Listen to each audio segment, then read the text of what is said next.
What a time to be alive. Seriously, 2025 is giving us BL fans everything we've ever dreamed of.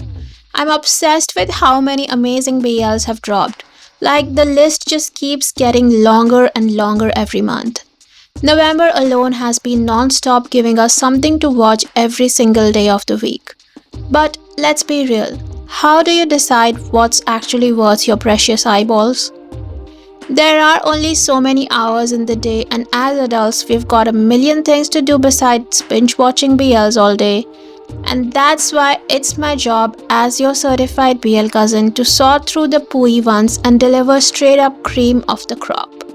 So here's the deal. In this video, you're getting the only 13 ongoing BL series you should be watching this November.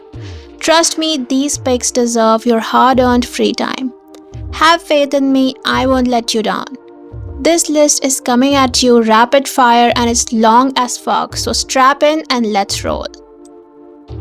Let me start this video by saying that I do not like the protagonist in the show. The guy who plays Shirasaki Yuki isn't really good at acting. He makes these weird facial expressions, and honestly the way he portrays his character just gets on my nerves.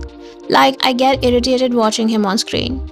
But I'm still enjoying the show as a whole, mostly because it's so mellow and chill. The whole vibe of the show is just comforting to watch, and I really appreciate how Kita is absolutely killing it as Hayama. I love the subtlety and depth he brings to the character.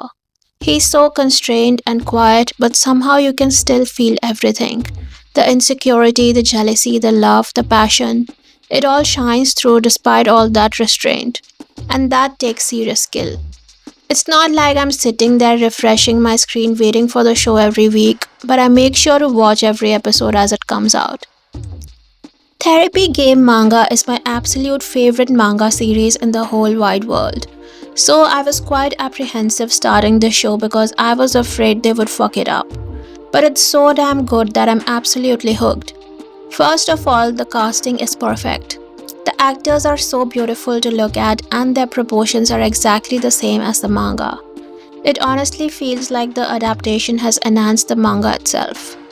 There are a very few BL series where the bottom is the aggressor, where he seduces the top, and I always love it when we get sassy bottoms in BLs. I love how Minaro just wants to seduce Shizuma but he ends up falling in love completely and it just flusters him. It's so real how Minaro's past relationship experiences have left him thinking that guys just want him for his body. But Shizuma loves him and respects his body.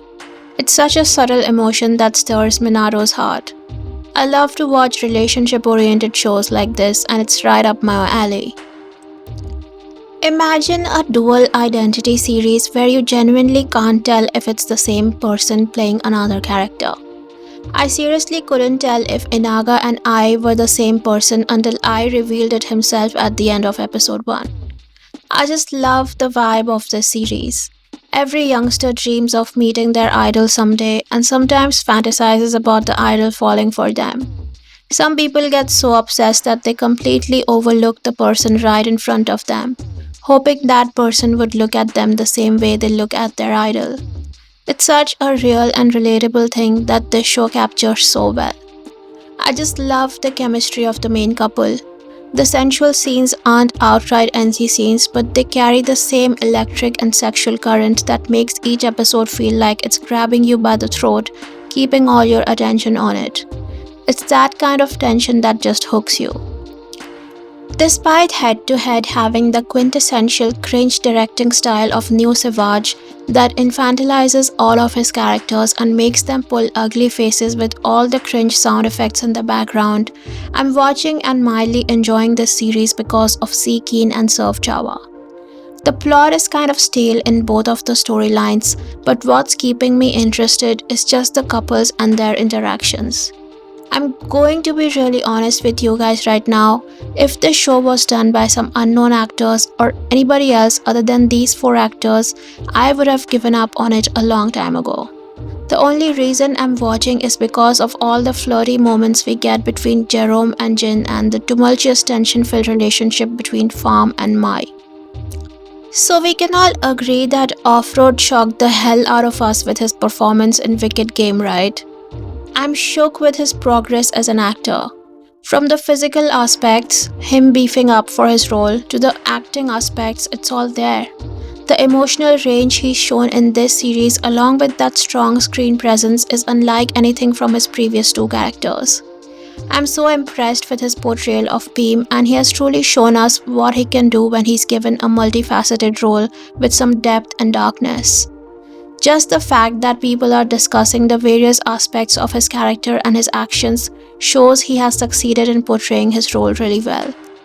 131 is absolutely killing it this year with back-to-back amazing shows. I love how there's a lock-on vibe in all of their shows with all the melodrama, the villains, and the twists and turns. Keep it coming, please. I'm loving it all.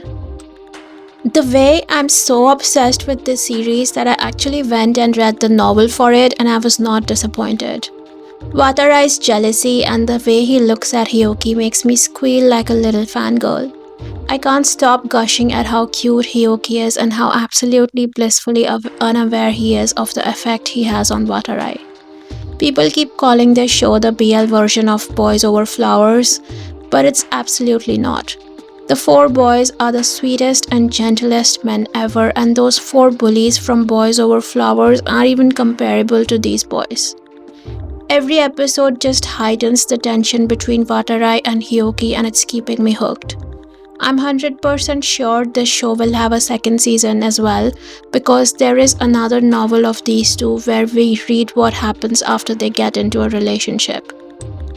I'm going to sound so annoying right now because I've claimed publicly several times before that I do not enjoy Bond and Fuvin together. I just feel like Fuvin is too casual in his acting and their kisses looked homophobic and frankly disgusting in Via the series. But I low-key enjoyed the first episode of Me and Thee. It was funny, and I think what they were trying to achieve with the soap opera obsessed mafia gangster chaos came across well. I also enjoyed Perth and Santa's little moments in the first episode. I've been waiting to see them in an angsty storyline where Santa doesn't have to act like a little child, and I think this is my chance to see it because I definitely won't see it in Love You Teacher series. Overall, this was a good light-hearted first episode and I'm looking forward to watching more. I'm honestly so obsessed with To My Shore that it's not even funny. This is exactly my kind of show, exactly my kind of vibe. I'm speaking from my heart here, and let me tell you, the last time I was this obsessed with a toxic romance show was when Kill to Love was airing. This is feeding my toxic dark semi-fantasy, and I loved watching the power play between Fanxiao and Shulang. The way Fanxiao deliberately made him the most important person in that business deal so that all his company officials rely on him to get the deal with Fanxiao, and then purposely held their progress so that Shulang is forced to come pleading with him. The way he's slowly plotting Shulang's breakup with his dumb boyfriend. The way he recorded Fanxiao in the car and then watched it at home in that freakish pervert way. Are you guys feeling my obsession? I hope you guys are on the same page with me on this. I need more diabolical, unapologetically toxic and messy shows like this one. To be completely honest with you guys, I do not find the main cast of Me and Who the series visually appealing at all. And I also actively dislike comedy in Thai BLs because my humor and Thai cultural humor are completely different. The things they laugh at usually just makes me cringe and roll my eyes. But I really like Me and Who the series. I can honestly say that my opinion about the main couple has totally changed because they just fit together so perfectly as a pair. There is nothing about their acting or chemistry that I can nitpick about. One is a gentle giant and the other is a sweet, cute and funny guy in his own way. I love their dynamic in Me and Who, and I find the series really comforting to watch on the weekends. Surprisingly enough, I don't find the comedy cringe in this series, and I actually enjoy the fake peacock and the funny banter. The second couple is so interesting as well, and overall this show has been a total delight to watch so far. As an active hater of Pooh and Pavel from the two Pit Babe shows, I can see that Goddess Bless You from Death is actually a decent series. It's better than any of the series Change has produced until now. The plot is well crafted, and you can tell real money went into producing respectable CGI and VFX for the show. All the cast is doing a good job in their respective roles, and each episode keeps me hooked, trying to figure out who the killer might be. Pooh and Powell's chemistry is good, but the only thing I'll say is that it doesn't seem like Change wants Powell to experiment with different roles. Because the role of Singa feels like Babe in a different font. Pooh has actually upgraded his acting skills quite a bit, and I don't find him as irritating as I did in both of the Pit Babe shows. The second couple is somehow always stuck in that situationship dynamic, which I find quite tiring. But overall, this is a good series to watch right now. I want to start by saying that Interminable is not as good or interesting as The Sign. First of all, the outfits Queta is wearing make him look very unappealing. Second, his character is extremely timid and kind of uninteresting. But other than that, I find the whole concept of the series quite amusing, and I keep watching to see the flashback scenes where we get to see how Kunyai and Queta fall in love. I have a feeling that if this series was produced by 131, it would have fared better because they know how to make Lacan style shows thrilling and interesting. Queta's outfit choices are Humpty Dumpty style, and he looks like a little boy in them. I want to keep supporting Billy Babe, and I'm waiting for the angsty and spicy scenes to appear. It's high time that Kunyai appears in front of Queta, otherwise the series will get boring very fast. A Man Who Defies the World of BL is funny as hell, and each episode leaves me thoroughly entertained. I love that there's no baggage watching it because each episode starts with a new story. The little mini love stories that Mob puts together to avoid becoming part of them himself makes me laugh so much. I especially love watching his smug face every time he manages to dodge being part of a BL storyline. I hate that the series has only 6 episodes because honestly I wouldn't have minded watching at least 20 episodes of this show. I'm definitely going to miss this show and all the seasons when it's over. Love Begins in the World of If is a new addition to my weekly watch list, and once again MBS has blown me away with their series. The first episode was so interesting, and I loved the whole melancholy vibe of the series. The main character is extremely relatable with his constant anxiety attacks due to work pressure and politics. We've seen the ML in more than words, and even when I was watching that show, I remember hoping the main guy does another BL because he's so handsome. Thankfully, we get to see him again in this drama, and he did not disappoint. I squealed in excitement when he lifted the MC in his arms. I can't wait to watch more episodes of this drama. And that's a wrap on my November BL survival guide for you guys.